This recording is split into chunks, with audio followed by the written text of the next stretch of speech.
పహల్గాం ఉగ్రదాడి అనంతరం నెలకొన్న పరిస్థితుల దృష్ట్యా భారత్ పాక్ మధ్య ఆంక్షల యుద్ధం కొనసాగుతోంది. ఇప్పటికే రవాణా, వీసా సర్వీసెస్, ఎయిర్ లైన్స్ సేవలపై ఆంక్షలు విధించగా తాజాగా భారత ప్రభుత్వం మరో కీలక నిర్ణయం తీసుకుంది. పాక్ నుంచి ఎగుమతులు, దిగుమతులపై నిషేధం విధించింది.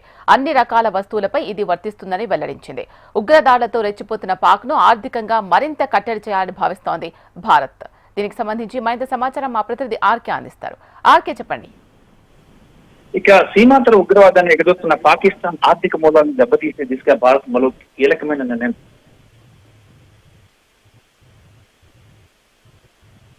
ప్రత్యక్ష పరోక్ష దిగుమతులపై నిషేధం విధిస్తున్నట్టు కేంద్ర వాణిజ్య శాఖ ఉత్తర్వులు జారీ చేసింది.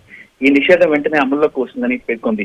జాతీయ భద్రత, ప్రజా విధానం దృష్ట్యా ఈ నిర్ణయం తీసుకున్నట్లు వెల్లడించింది. ఈ నిషేధానికి ఏదైనా మినహాయింపులు కావాలంటే అందుకు భారత ప్రభుత్వం ఆమోదం తప్పనిసరిగా చెప్పింది. ఇక తదుపరి ఆదేశాలు వచ్చే వరకు ఈ నిర్ణయం అమల్లో ఉంటుందని పేర్కొంది. దీనికి ప్రధానమైన కారణం ఏంటంటే ఈ పహల్గాం దాడి జరిగిన దగ్గర నుంచి కూడా ఇప్పటి వరకు కూడా ఎల్ఓసిలో కంటిన్యూస్ గా కాల్పులు చేస్తూనే ఉంది పాకిస్తాన్.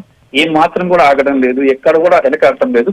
టోటల్ గా కూడా ఫైరింగ్ చేస్తూనే ఉంది. 9 డేస్ నుంచి ఫైరింగ్ జరుగుతూనే ఉంది.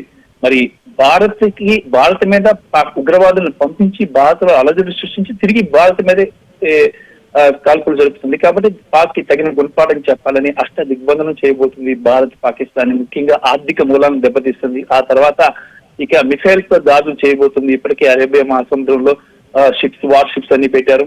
ఇక గగనతలాన్ని టోటల్ గా బంద్ చేశారు. అలాగే రాడార్స్ పెట్టారు. పాకిస్తాన్ నుంచి ఎలాంటి ఫ్లైట్స్ కానీ ఏమీ రాకోకుండా మొత్తం టోటల్ గా స్టెప్ బై స్టెప్ అంతా కూడా పాక్ ఊబిలోకి దిగిపోతుంది.